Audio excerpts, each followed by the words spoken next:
This is Your City Could Be Better, because it could be. I'm David Plotz. If you love your city and still complain about it, you're in the right place. Bianca Martin, if you had to have a data center right next door to your house, how would you design it so it fit into your neighborhood? Ideally, it would be subterranean, so I didn't have to see it. But if that's not an option, definitely having public art all over it, like all of the local artists, making it something that's beautiful to look at. Maybe more than just a data center, that it would have more than that single use. A data center / coffee shop? Yeah, coffee. That is so Madison. There will be $7 trillion invested in data centers by 2030, about half of that in the United States. And Madison, Wisconsin had been poised to get a lot of that money. A few months ago, McKinsey named Madison one of the fastest growing markets for data centers. I am not sure that they would say that today. Madison City Council just passed a 1-year moratorium on new data centers in the city of over 10,000 square feet, I think. And the nearby suburb of DeForest just killed a $12 billion data center project in the face of public opposition, a data center project from a company in Virginia. A couple of months ago, on a different CityCast podcast, CityCast Madison host Bianca Martin and I started to get into a fight about data centers. Now we get to finish it. We get to finish the unfinished business. Today on Your City Could Be Better. Would your city be better with a lot more data centers or maybe none at all? Bianca Martin, host of CityCast Madison, welcome to Your City Could Be Better. I assume that you're talking to me on a landline or maybe from your horse and buggy. Yeah, I mean, God, I miss landlines. I miss landlines. It sounds like you do. Yeah, you do. But I should say a distinction here for this conversation. I wouldn't need more data centers to power this technology that we currently have. So that's kind of the question, right? Is these mega scale AI is pushing that revolution and the need for the centers. So like how that's going to be done, where it's going to be done, who's going to profit. That's what we're talking about. Right. And so today, let's talk about whether Madison is the right place for them, why Madison is so skeptical of them, and how that is playing out. Because I think this is a discussion that is going on in cities across the country. It's an issue in countries around the world even. But in cities across the U.S., this is a big fight. Data centers are, as you were saying, they're the factory floors of the information age. They are used for cloud storage. They're used for powering all kinds of businesses, for software services, and increasingly for these vast amounts of computing power that AI companies require. So University of Wisconsin at Madison, huge research university. You have in your city lots of water. You're surrounded by lakes. There's tons of water, which is necessary for big data centers. You have reasonable amounts of low-priced agricultural land nearby. Basically, to me, Madison seems perfect for data centers. Why is Madison rejecting the future, Bianca? Whose future, David? I'd say Madison's not rejecting the future. I say that we're trying to choose our future, reposition ourselves, and build the future. Like, as you mentioned up top, we're putting a pause for a year to kind of get it right. And UW-Madison really wants to also be at the center of the AI revolution for building the technology, but also in an ethical lens. So UW is a fantastic place for research. We're just named number 2 public university in the U.S. by Time magazine, and they're chomping at the bit to build AI. So Madison isn't whole-scale rejecting these centers from coming, but the city says, let's slow down, let's get it right, and the university says, let's go and develop the technology. So where did the idea for a pause come from? Who drove it, and what were the reasons for this pause in the city? Yeah, I mean, the main argument, it was being driven by our Mayor Satya Rhodes Conway, and a lot of the city council basically saying, oh my goodness, look at what's happening across the state. There's a lot of political attention on these centers being built and how they're being built. And are we ready? Like, if we get massive interest in Madison, and as you said, McKinsey outlined us as a great place for data centers. You gave the reasons. How are we going to handle that? And how is it fitting into Madison's goals? So let's slow it down. One of the core reasons is we actually don't even have an up-to-date framework for what a data center is. So there's some responsibility here about zoning and doing it the right way. And just having a plan is I think, what they're calling a moratorium for. But I think, I doubt you have a moratorium for new schools or for new parks or for new stores or new malls or new roads. Like, why would data centers, which we can talk about whether they are good neighbors or bad neighbors, but why would data centers be this one thing that is singled out for this kind of pejorative treatment? Pejorative treatment. Well, big money, big impact, right? I don't know the latest mall that was going to cost $12 billion. So as you mentioned, our neighbors, DeForest, they just basically killed a $12 billion data center proposal. They're about 15 minutes north of us. And just the way that it would impact their utilities and water. There was a report from the Wisconsin Department of Administration that said QTS's annexation to DeForest was, quote, not in the public's interest, bringing up concerns about whether the village could adequately provide water and sewer services to the area. So, yeah, they're looking at natural resources. Feels like such a big figure, but the center was expected to need 125,000 gallons of water daily. So that's nearly 15% of the village's current supply. There's so much that the public didn't know and felt that the process was going too fast. So why are data centers being singled out? Because they're moving in really quickly.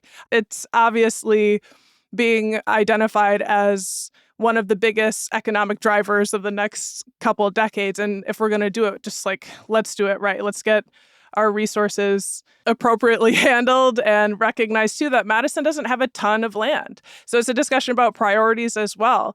There is a major housing stock issue. And if we're going to be granting, let's say 7 data centers are interested and they're moving in and they get the A-OK, well, now where are we going to put housing? And I pulled this from Bloomberg. They said that data center areas are sending power bills soaring. Quote, wholesale electricity costs have risen 267% more than they were 5 years prior, near data centers. So when we have an affordability crisis and people are thinking, this is going to up utilities for regular people, we want to get the details right. And I think another thing about climate change is on everyone's mind. And in fact, these data centers are major polluters. When you look at the whole picture, the energy demands that they need are unprecedented. And they're requiring new gas plants to be built, which also require more cooling and water from our natural resources. They're slowing down the closure of coal plants. And even a nuclear site in Wisconsin is in discussion being built to uphold this massive energy demand. And so when we're talking about how can we decarbonize, right? How can we decarbonize our environment? And we're seeing our administration getting rid of rules around the EPA and rules for our limits. People are concerned, and there are real tangible impacts of climate change today. So it's just it's a matter of getting our priorities right as the rush of very well-resourced companies come in and might be able to get away with things we don't want them to. Sure. And I don't live in Madison.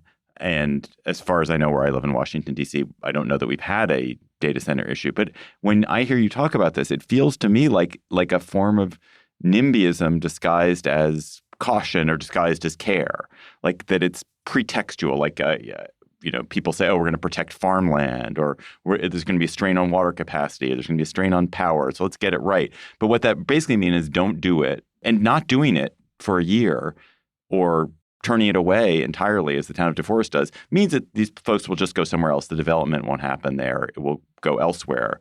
But you lose the benefits of that growth. And I guess I just find it self-defeating and destructive to the future growth of a city like Madison to say no to something which does have to move fast and which is critical infrastructure. But people are like, critical infrastructure, but not for me. For you can have that critical infrastructure where you live, but I don't want it where I live. But it doesn't work that way. I guess Wisconsinites don't have a great taste in their mouth and don't have short memories about big industry coming to town and promising huge economic benefits. I mean, we have to talk about Foxconn, which was a promised $10 billion investment, 13,000 jobs promised. Donald Trump, our president, was saying that it would be the eighth wonder of the world. He was here in Wisconsin to cut the ribbon with Governor Scott Walker.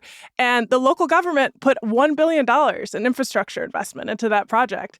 And that completely went south. And Mount Pleasant and the surrounding area, they're still licking their wounds. We're not saying that we don't want investment, we don't want money, but we know, and as us here city casters know, local, we care about each other more than somebody who is not here. You know, like, what future are they building? What are we being a part of? We're a Rust Belt state. Like, that loss of manufacturing and hollowing out of that economy, like, that is just not that long ago. And we want to make sure this economy, as it changes, that we're best positioned to, you know, reap the benefits and not be holding the bill when something like AI, which is developing so fast, could leave us behind. I mean, I've got 5 iPhones in this house that were decided this one isn't good enough. Let's make another one. Let's make another one. And these are corporations that have their own interests in mind. And I think it's very prudent to ask for even 1 year. I mean, 1 year.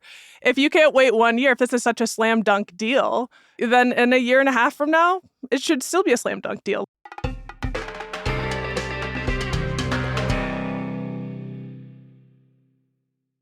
Foxconn is a great example of how a state, a region, in this case, Wisconsin, can get completely screwed by a company and by a bad decision. And obviously what happened there was a real bummer for your state. You always take a risk whenever there's investment. But you know what is also a risk? Not having investment. I live in, as I said, Washington, D.C. Washington, D.C.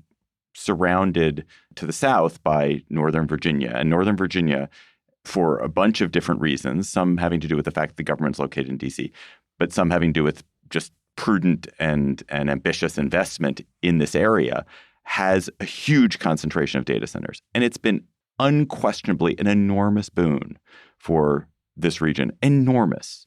Created, they minimal numbers of jobs at those data centers, not huge numbers, but incredible amounts of spillover economic activity.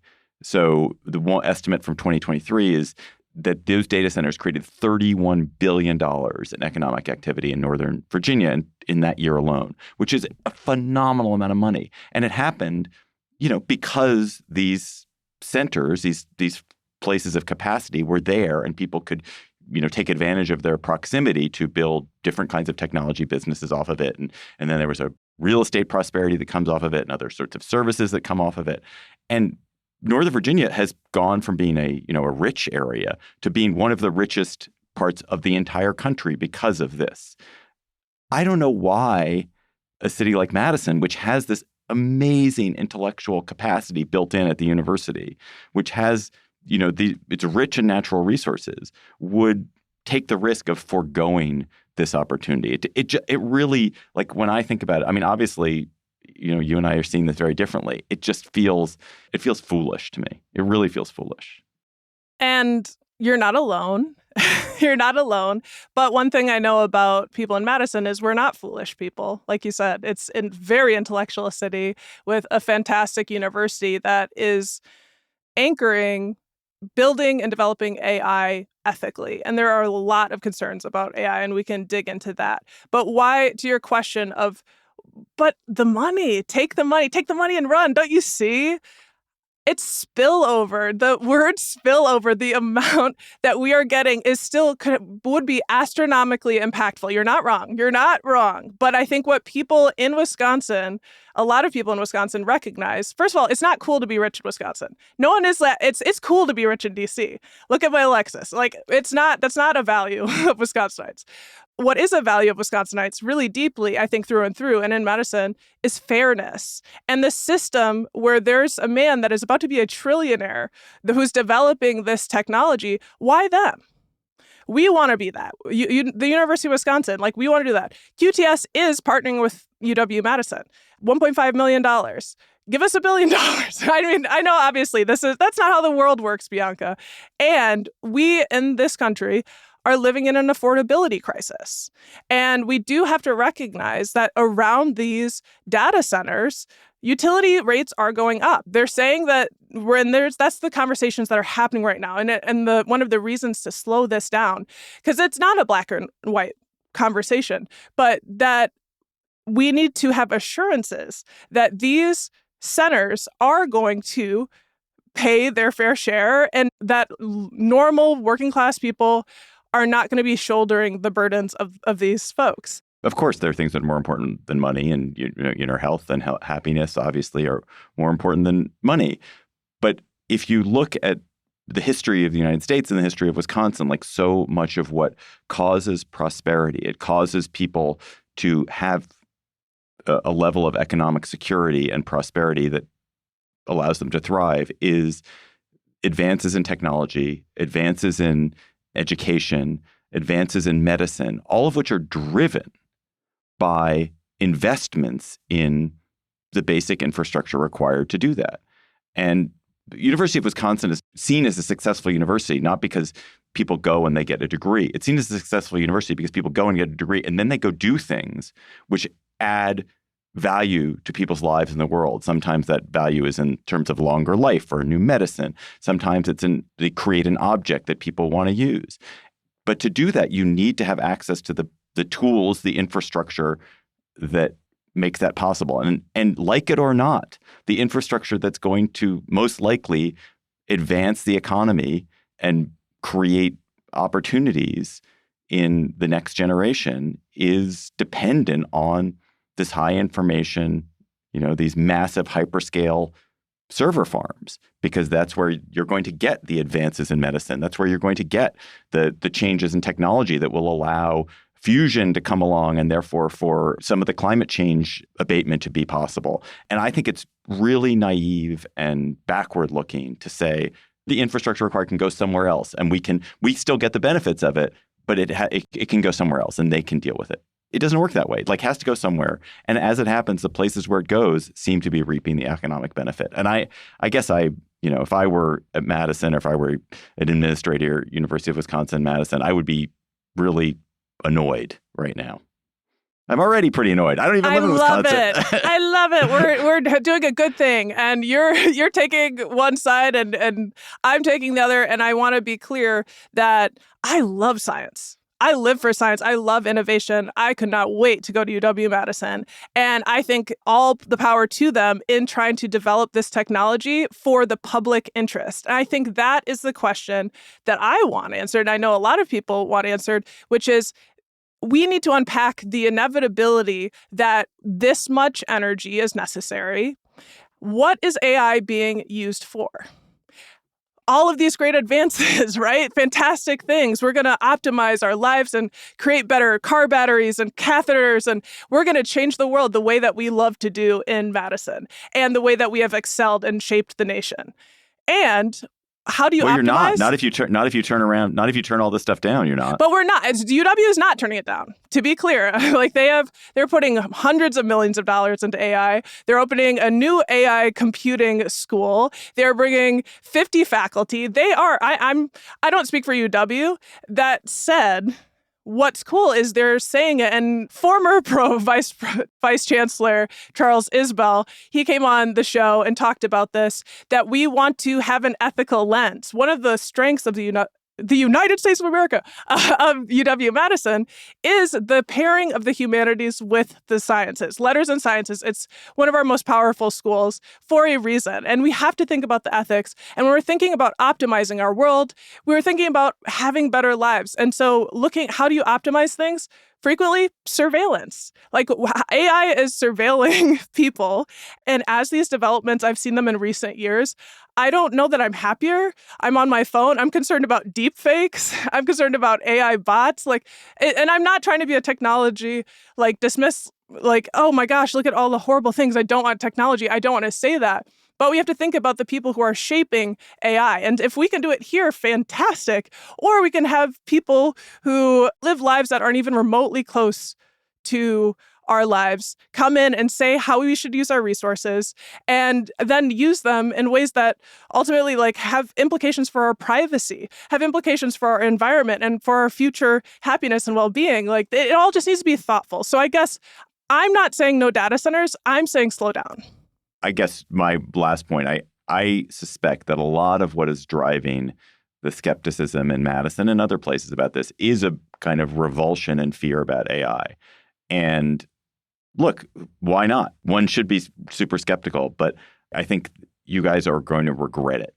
I think you're going to regret it if you cast this opportunity away. That said, Bianca, what do you think that listeners not in Madison can take away from this conversation and use to help to make their city better? Yeah, well, everyone is grappling with this conversation. All cities have major energy demands. We're all facing a changing climate. We're all facing how do we support our schools? How do we have successful economies? These are all questions we're all facing.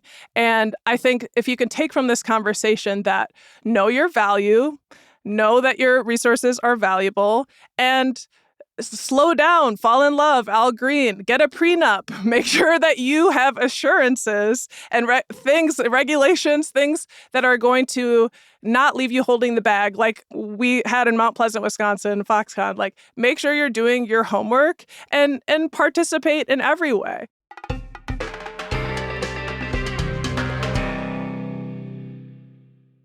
Okay, Bianca Martin, let us change gear. Let's find something to agree on. How about? Let's go to our city chatter segment. We need to rename that segment. So listeners, if you have a better idea for the name of that segment, send it to us. Send it to me at david.plotz@citycast.fm. I have a question for you. So if somebody moved to Madison tomorrow, if I moved to Madison tomorrow, what is the one habit that I would have to adopt immediately in order to survive and thrive in Madison? Be good at small talk. Yeah, seems like something that everyone needs, but particularly in Madison. And I picked this one in part because I used to live in DC for about 4.5 years. And I'll just say I had culture shock moving to DC and then culture shock when I moved back to Madison because people will talk to you here for no reason. People you do not know, strangers, they will compliment you. They will find something to talk to you about. Weather, obviously. You'll be like, why is everyone always talking about the weather? It's more about relationships and anchoring relationships with one another. Like just this morning, when I went into a coffee shop to get breakfast and I had my headphones on listening to my podcast about AI and data centers. And the woman's like, oh my gosh, your scarf is so great. And I was like, oh, thank you, and then immediately I had to say, oh, you should go to this local shop that sells scarves out of Garber Feed Mill. Like they've got ones that are really similar. And then a woman walking into the coffee shop is looking at me like she knows me. And I do not know her. And she's like, oh my gosh, that scarf, I just saw one at Woodman's. Oh my God. And everyone was smiling. And that is not something in major big cities you necessarily have to reckon with. I remember being in DC, NOMA's platform for the Metro, and I saw a woman looking fantastic, and she had an amazing skirt on, and I walked up to her in the morning and I said, that skirt is incredible. She looked at me like, why are you talking to me? Do not talk to me. And I was like, okay, heard. So that is the thing, is being able to understand that people want to connect. If you're sitting by me, there's a very good chance you're going to get talked to, kind of like on a plane. Not that necessarily everyone likes that, but it's kind of nice too. Oh, that's nice. That seems human. It seems really human. Yeah. Well, you're not wearing a scarf now, Bianca. No, I'm not. So there's nothing I can compliment you on. You have a nice top. Great top, Bianca. Thanks, David. Okay, so that's what you have to do if you move to Madison. What's your advice, David, if somebody moves to DC? What's one skill they have to pick up?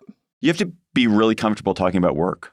People in DC talk about work a lot. It's a worky city, and that is people's access of, engagement with the world. A lot of people, like, it's their first thing they think about, and they do talk about it in very detailed, particular, passionate ways, in a way that I think is somewhat different from other cities. And some people find it really off-putting and think it's transactional or networky, but it's actually just that's people's main interest is work. And so they talk about it. And so you do have to learn how to engage with people about their work and be able to talk about your work. So there we go. We just did it. We just had a whole podcast conversation about our work. Yeah, I'm used to that. Yeah. Bianca Martin is the host of CityCast. Madison, thank you for coming on Your City Could Be Better. Listen to Bianca every weekday on CityCast Madison.